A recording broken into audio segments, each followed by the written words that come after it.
네, 우리 하나님 말씀 함께 보겠습니다. 오늘 성서정과 8번째고요. 주현절 후 둘째 주일입니다. 제가 주현절 둘째 주일이라고 썼는데 주현절 후 둘째 주일 그 주간입니다.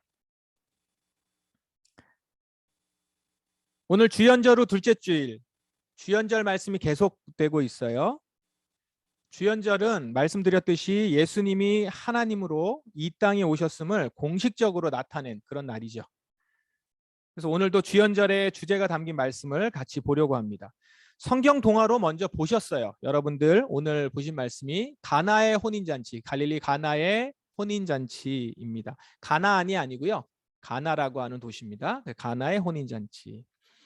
여러분 가나의 혼인잔치 하면은 생각나는 그런 이제 것들이 뭐냐면 가나의 혼인잔치 했을 때 예수님이 기적을 처음으로 베푸신 곳, 그러니까 기적이 처음으로 일어났던 곳 이거하고 또 하나는 물을 포도주로 이렇게 변화시킨 사건이죠. 물을 포도주로 만든 사건 이렇게 이제 기억하실 겁니다. 그런데 여러분 이 사건에서 우선적으로 알면 좋은 것이 있습니다. 그것이 이 가나의 혼인잔치 이야기의 마지막 부분에 있는 구절에서 먼저 나와요. 이게 뭐냐면 첫 번째 표적을 여기서 행하셨다라는 거예요. 여기 보면 표적이라는 말이 나오죠. 이 표적이라는 말이 무슨 의미인지를 좀 알고 이 이야기가 표적이다라고 했을 때 이것을 이미 인지하면서 갈릴리 가나의 혼인잔치 얘기를 쭉 보면은 훨씬 더 분명하게 이 이야기를 볼 수가 있습니다. 일단은 표적은 뭐냐면요. 표적은 사인이에요. 그냥 기적, 단순한 기적, 미라클하고 좀 다릅니다. 메시지가 담겨 있는 기적, 메시지가 있는 기적이라고 해서 표적이라고 합니다. 그러니까 이게 기적이라는 단어의 방점이 있다기보다는 메시지라고 하는 단어의 방점이 있는 거죠. 네, 이거 끊겼나요? 처음부터 안 나오고. 그랬습니까? 안 나왔어요? 잠시만요. 왜 안 나왔죠? 지금은 어때요? 네. 앞에 굉장히 중요한 얘기를 했는데 다 빠져버렸나 보네요. 말씀을 해주시지요. 예. 자, 별거 없었군요. 네, 좀 보십시다. 자, 표적부터 다시 얘기를 할게요. 표적은 메시지가 담긴 기적이라고 하는 거예요. 메시지가 담긴 기적. 그래서 메시지라고 하는 말에 방점이 있습니다. 기적이라는 말보다는 메시지라고 하는 말. 그냥 단순한 어떤 초월적인 일이 아니라 그 초월적인 일을 통해서 우리에게 의미를 전달하는 것이죠. 그런데 지금 이게 뭐예요? 가나의 혼인잔치는 첫 번째 표적이라는 거예요. 첫 번째 표적. 그래서 이 사건을 통해서 메시지를 전달하려고 한다라는 겁니다. 그러면 자, 그 표적이라는 것을 가지고 이 가나의 혼인잔치를 한번 보세요. 혼인잔치에서 물을 포도주로 만든 사건은 어떤 메시지를 전하려고 하는 것일까? 고대 지중해 지역 마을에서 혼인잔치는 마을 전체의 아주 중요한 행사로 여겨졌어요. 뭐 지금도 결혼은 굉장히 중요하잖아요. 근데 그 한 일생에 이렇게 중요한데 그 당시에는 마을 전체가 이게 굉장히 중요한 행사고 큰 행사였어요. 그래서 마을에 잔치가 혼인잔치가 있으면 그냥 그 가족만 하는 것이 아니라 그 마을에서 가장 연륜이 있는 노인들 노인을 한 명을 모셔서 그분으로 잔치를 전체를 주관하게 합니다. 그래서 잔치는 개인 결혼식 잔치가 아니고 그걸 넘어서서 마을 잔치가 되는 거예요. 그리고 이것은 그냥 단지 마을 잔치가 아니라 또 외부에서 손님들도 오잖아요. 다른 마을에서. 그래서 마을 전체의 위상과 관련된 일이 돼요. 마을 전체가 어떤 모습인지, 얼마나 부유한지, 얼마나 잘 사는지 이런 걸 보여줄 수 있는 관련된 일이기 때문에 잘 치러야 되는 겁니다. 손님 맞이를 굉장히 중요시하는 또한 문화잖아요.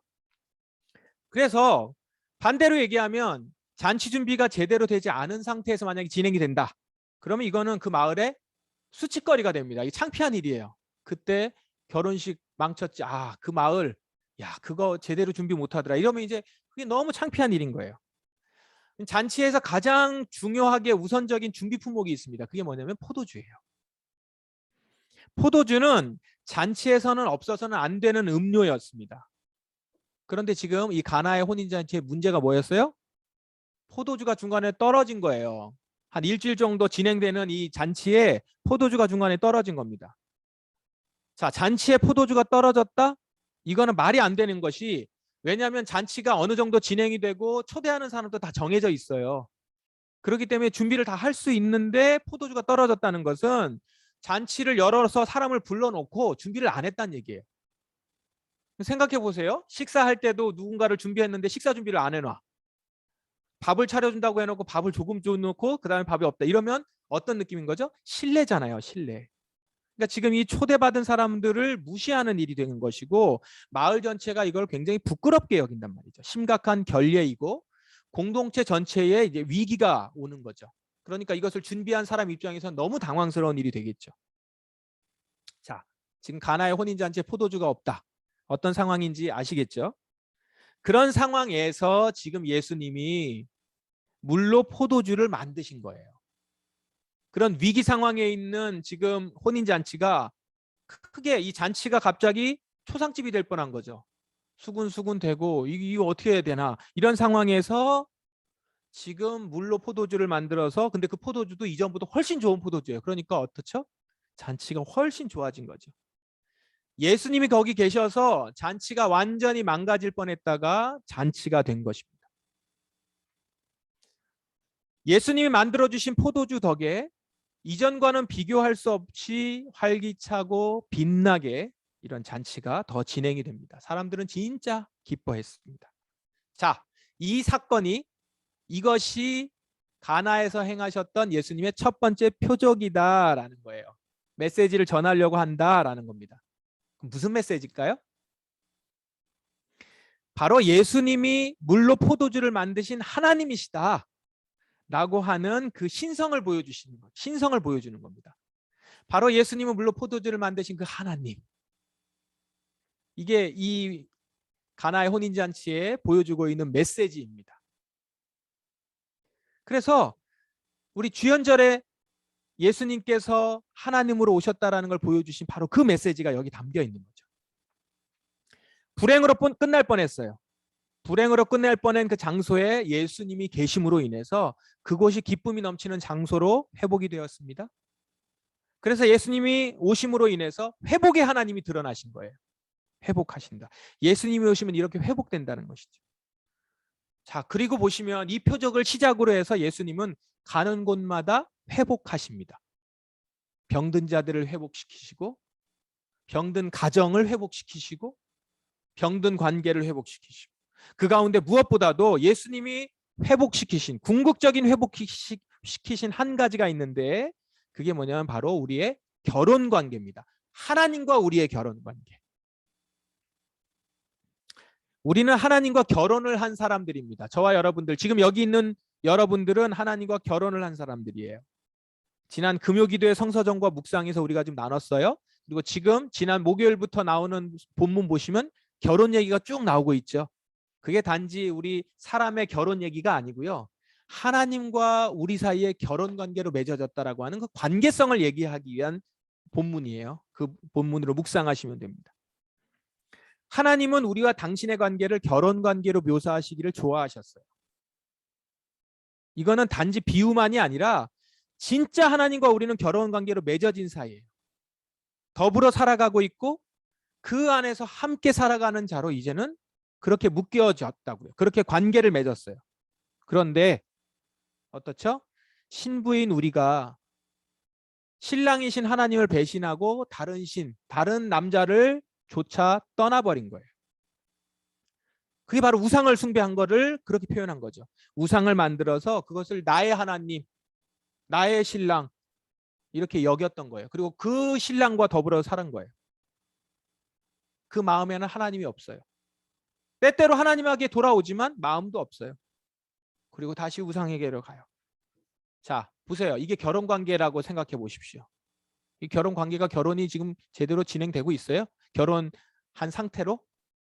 결혼 관계가 깨진 거죠. 혼인 관계가 완전히 깨져버린 겁니다. 그런 우리의 혼인 관계를 예수님이 다시 회복시키셨다는 거예요. 이 땅에 예수님이 오신 이유는 많은 회복 중에 가장 중요한 하나님과 우리 사이의 결혼 관계를 회복시키셨다는 겁니다. 하나님은 당신의 아들 예수를 보내셔서 신부인 우리를 다시 찾게 하셨어요. 그렇게 우리와 하나님의 결혼 관계를 회복시키시기 위해서. 가나의 혼인잔치의 그 포도주는 은유적인 표현이기도 해요. 포도주는 예수님을 상징합니다. 그죠? 포도주를 얘기했을 때 그것은 예수님이에요. 예수님은 어떻게 얘기하셨어요? 마지막 만찬 때 제자들에게 포도주를 보여주시면서 이것은 나의 피다. 이것을 마시는 자 정결하게 될 것이다. 하지 않으셨어요? 그러니까 우리는 포도주를 볼 때 예수님의 피를 생각하게 돼요. 자, 혼인잔치에 지금 포도주가 있어요. 그 포도주가 있으므로 잔치가 기쁨이 되는 가득한 잔치로 회복이 되었잖아요. 그런 것처럼 우리와 하나님 사이에 예수님의 보혈, 그 피가 있음으로 인해서 하나님과 우리 사이에 온전한 결혼 관계가 회복이 되었다라는 거예요. 아까 성경 동화에서도 보셨지만 죄가 있기 때문에 우리와 그 하나님이 함께 할 수 없게 됐어요. 결혼 관계가 깨어져 버렸어요. 그런데 그것을 그냥 놓지 않으시고 당신의 아들을 보내셔서 그 피로 정결하게 해서 다시 혼인 관계를 회복시키시려고 하셨다는 거예요. 이 일은 전적으로 하나님의 의지로 이루어진 거예요. 우리가 요청하지 않았어요. 결혼 관계는 언약 관계라고 말씀드렸습니다. 언약 관계는 뭐예요? 쌍방이 함께 약속을 지켜야 되는 거예요. 어느 한쪽이라도 약속을 깨면 그 관계는 저절로 그냥 깨지는 겁니다. 그걸로. 하나님과 우리 사이의 언약 관계가 깨졌어요. 우리가 관계를 일방적으로 깼습니다. 그냥 우리가 떠난 거거든요. 그래서 깨버렸어요. 그래서 그걸로 끝나는 건데, 그런데 하나님은 이 관계를 붙들고 계신다. 언약 관계가 깨졌어요. 결혼 관계가 깨졌는데 하나님은 이 결혼 관계가 깨진 것이 아니라고 하면서 붙들고 계시는 거예요. 그리고 이 관계를 내가 틀림없이 회복할 것이다 라고 말씀하셨어요. 이 지금 떠나 있는 상태에서도요. 자, 이 말씀을 한번 보세요. 이게 이사야서의 말씀인데요. 너는 헵시바라라고 하는 이름을 얻을 것이며 내 땅은 뷸라라라는 이름을 얻을 것이다. 조금 말이 어렵죠. 이 헵시바라라고 하는 뜻은 나의 기쁨이 너에게 있다라고 하는 뜻이에요. 이 자체가 헵시바라고 하는 말이. 뷸라는 빼울라인데요. 빼울라는 결혼한 땅, 결혼한 지역이라고 하는 이름이에요. 그런 뜻이에요.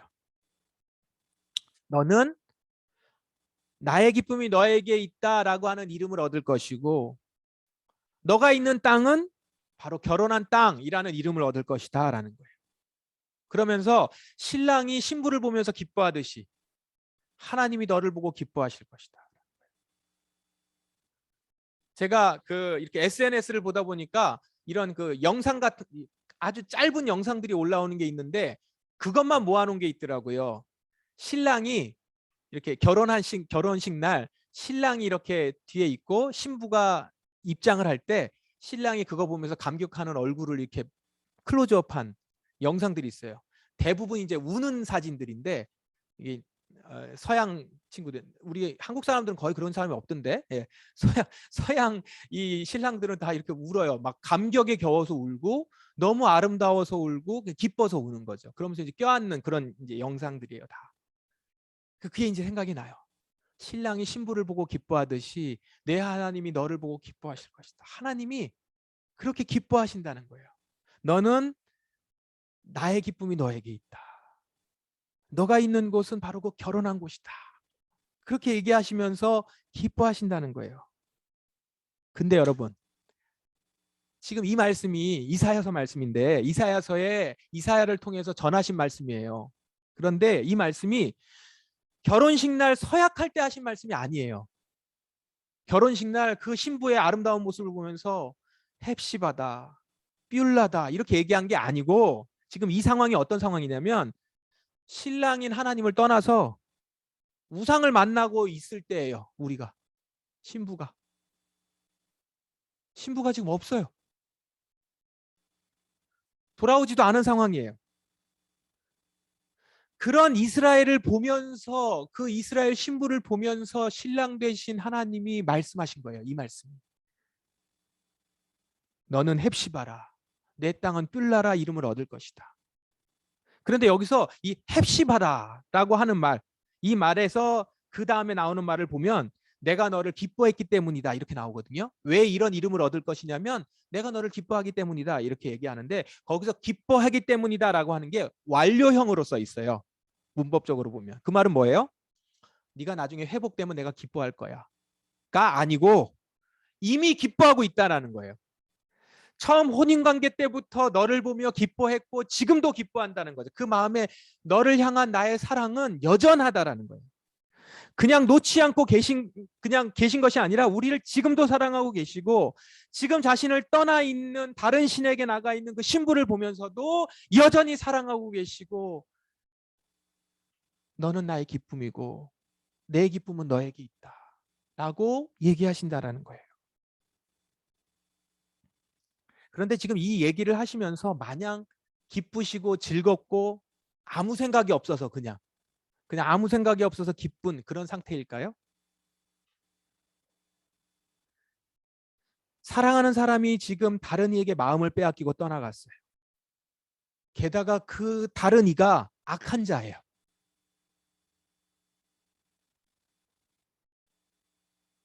그에게 떠나가 있는 그 신부를 보면서 어떤 마음이 있을까요?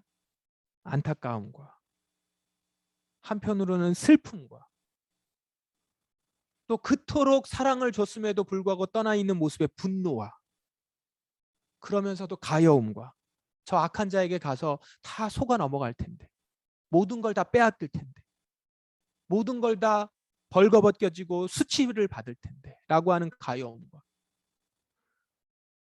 그런 마음들이 다 일어나고 계시는 거예요. 여러분 그 구약의 성경에 이사야서부터 시작해서 선지서에 하나님의 마음을 전하는 말씀들을 한번 보세요. 이런 하나님의 마음이 복합적으로 담겨 있어요. 어느 때는 화도 내시고 그러다가 막 슬퍼서 우세요.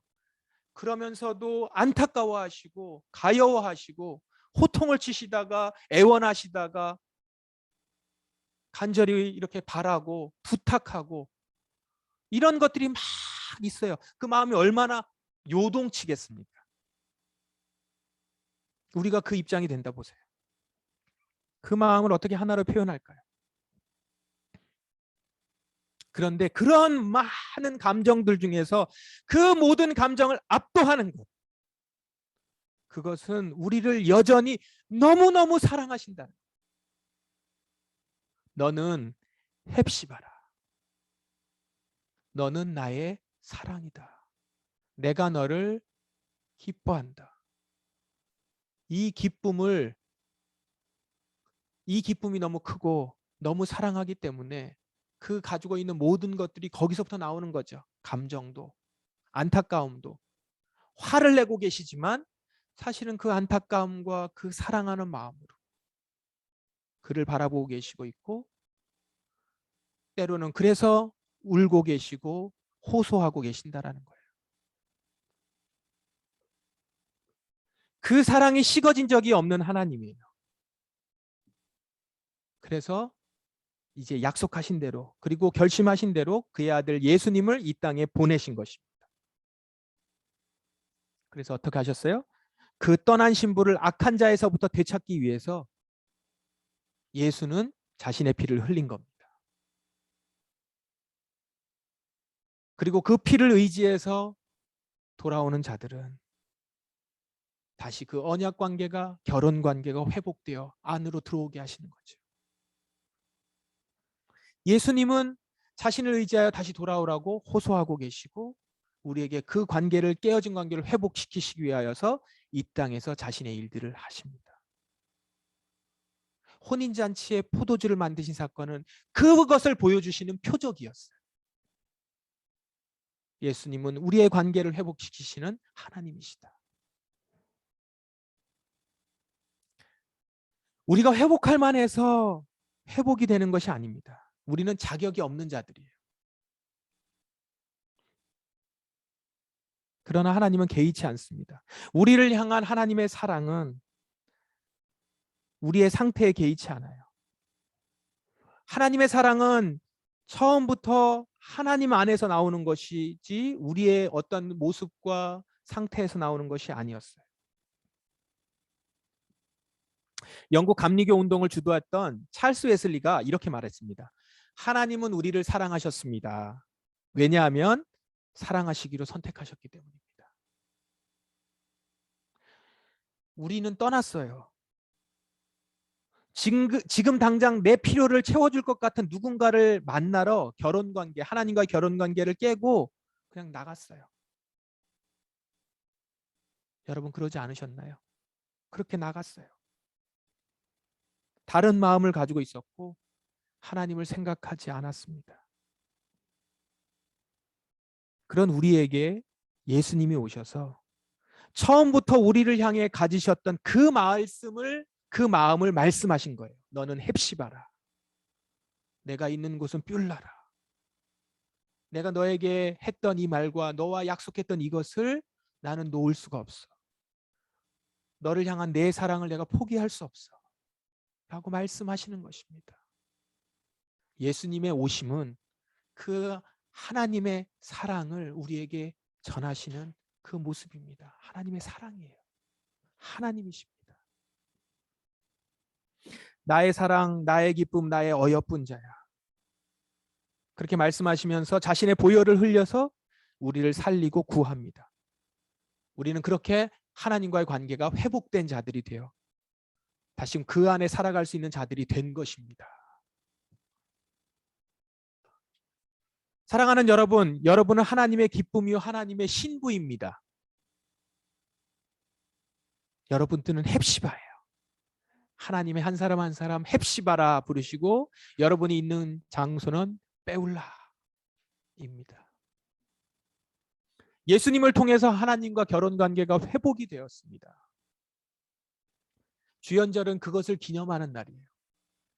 아, 그분이 하나님이시구나. 나의 경배를 받으실 대상이구나.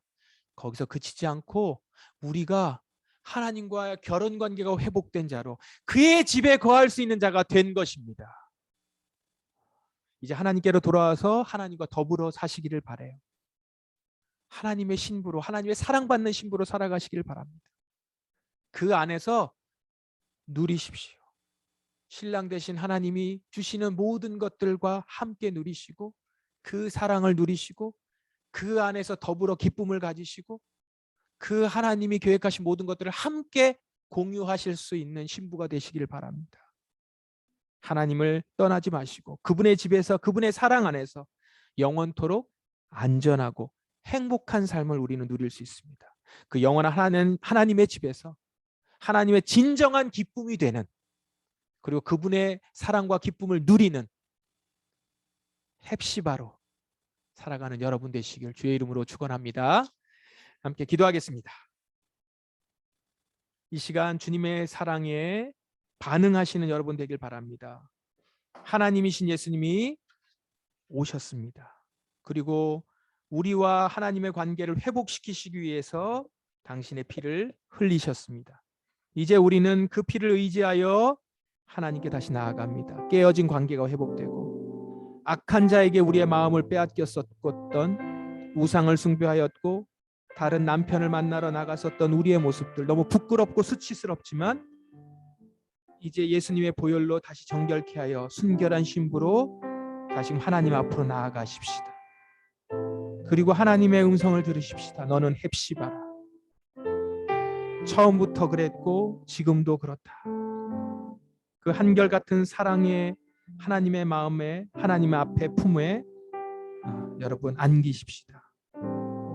그리고 그 앞에서 주의 사랑을 깊이 누리며 살아가는 우리가 되길 원합니다. 주님 사랑합니다. 고백하며 나아가십시다. 기도하겠습니다.